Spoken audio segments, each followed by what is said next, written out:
PBID mengatakan risiko penularan COVID-19 saat ini berada di titik tertinggi. Rasio positif COVID-19 berada pada angka 29,4%. Dan langsung kami akan bahas ini lebih lanjut. Bergabung bersama kami Ketua Tim Mitigasi Pengurus Besar Ikatan Dokter Indonesia PBID, Dr. Adib Kumaydi. Selamat siang Dr. Adib dan salam sehat selalu. Selamat siang Mas Tommy, Alhamdulillah sehat. Baik, dokter, tadi kalau melihat dari angka rasio tertinggi ini harus kita bandingkan dengan penularan yang sebelumnya seperti apa, Pak? Ya, jadi rasio atau persentase ini juga terkait dengan masalah kemampuan testing.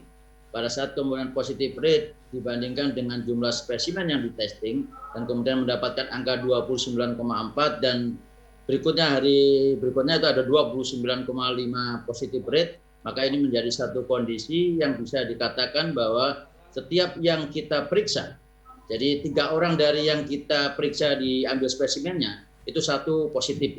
Jadi ini menjadi satu kondisi yang memang cukup mengkhawatirkan dan perlu menjadi kewaspadaan buat semua. Apa berarti testing rate ini juga meningkat cukup signifikan berarti ya? Ya, jadi angka persentase ini tinggi ya karena secara total kemampuan testing di seluruh Indonesia yang sebenarnya masih kurang memenuhi target. Karena kalau kita ambil per wilayah, katakanlah umpamanya di DKI angka positif rate-nya 10-15%. Tapi pada saat kemudian kita total dengan jumlah testing yang memang tidak semua wilayah provinsi itu sesuai dengan target yang ada di WHO, maka ini menjadi tinggi dengan 29,4% tadi. Apakah dengan kata lain berarti rasio positif di angka tertinggi ini disebabkan oleh mayoritas dari Jakarta?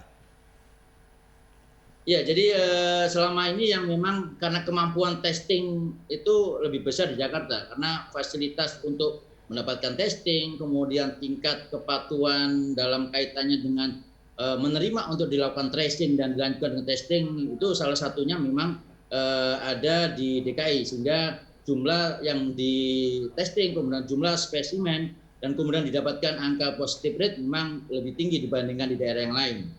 Baik, dokter, kalau melihat dari penyebab risiko penularan ini semakin tinggi, selain yang dokter jelaskan tadi, apakah ada faktor-faktor yang harus kita perhatikan di sini? Ya, jadi kalau kita mencoba membandingkan dengan bulan-bulan sebelumnya, mulai dari awal pandemi di Indonesia di bulan Maret, maka ada kondisi-kondisi yang spesifik itu membantu, dalam tanda petik ya, membantu meningkatkan positif rate. Katakanlah namanya di bulan Agustus, di mana naik positif rate sampai 20%, itu juga diakibatkan karena ada proses long weekend. Kemudian November juga demikian, dan Desember ini pun juga demikian. Sehingga terkait dengan masalah tracing dan testing ini sangat dipengaruhi dengan mobilitas daripada masyarakat itu sendiri. Semakin tinggi mobilitas masyarakat, maka kita bisa melihat bahwa angka kenaikan positif rate juga semakin tinggi. Nah, ini yang menjadi satu kondisi yang perlu menjadi kewaspadaan tinggi adalah pada bulan Desember dan Januari ini. Karena bukan tidak mungkin karena ada proses-proses di bulan Desember, ada liburan, kemudian yang ini bukan tidak mungkin akan meningkatkan positif rate juga di 2 bulan ini dan membawa sebuah kondisi konsekuensi pada peningkatan kapasitas atau okupansi rate di rumah sakit. Nah, kalau melihat tadi dokter kebetulan sudah menyebutkan soal okupansi. Nah, bagaimana kesiapan tenaga medis menurut pengamatan Dr. Adib sejauh ini?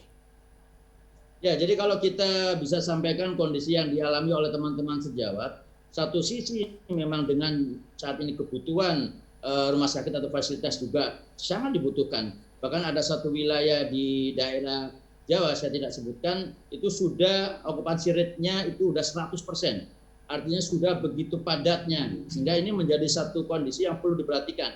Tapi pada saat kita ingin meningkatkan kapasitas, baik itu kapasitas tempat tidur, baik itu kemudian membuat pola menambah rumah sakit rujukan, ada sebuah konsekuensi yang harus disiapkan adalah SDM. Nah, ini yang menjadi satu kendala yang saat ini juga saya kira dihadapi, bahwa kita agak sulit untuk mendapatkan volunteer. Nah, ini kita harapkan juga peran serta dari semua pihak, terutama tenaga medis dan tenaga kesehatan, untuk kemudian juga bersedia untuk menjadi volunteer. Tapi yang paling penting bukan masalah penambahan SDM-nya, Mas Tommy. Tapi yang paling penting jangan sampai kemudian peningkatan kapasitas hunian atau okupansi ini membawa sebuah konsekuensi beban kerja yang akan bertambah.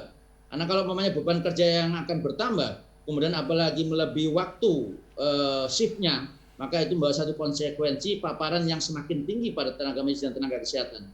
Oke, ini selain kita melihat dampak dari libur panjang, kemudian juga libur Natal dan Tahun Baru kemarin, apa saja yang perlu kita antisipasi ke depannya dalam semester pertama 2021 ini?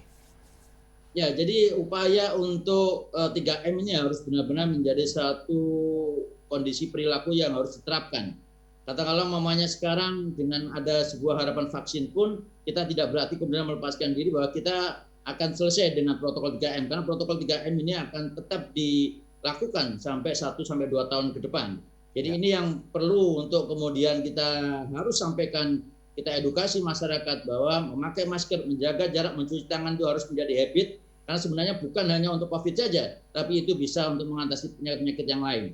Selain itu juga tentunya harus ada regulasi yang tegas di dalam kaitannya untuk edukasi atau gaya hidup sehat ini, sehingga secara tidak langsung masyarakat kemudian akan melakukan upaya-upaya hidup sehat ke depan.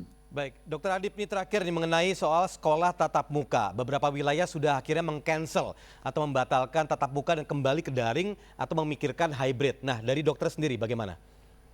Ya, kami dari awal selalu mengatakan bahwa jangan kemudian langsung kita buka tanpa kita melakukan sebuah persiapan, tanpa kita melakukan sebuah assessment. Karena pada saat di kondisi daerah yang itu masih kondisi merah, angka juga masih tinggi, kemudian bahkan angka hunian, perawatan dan kematian masih tinggi, jangan kali-kali untuk mencoba untuk membuka sekolah tatap muka, karena dia akan membawa satu resiko.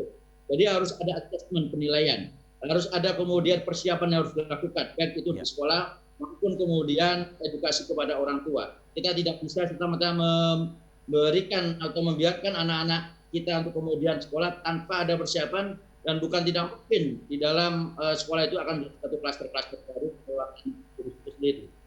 Baik, Dr. Adip, terima kasih telah bergabung bersama kami di seputar iNews RCTI dan sekali lagi salam sehat selalu. Terima kasih.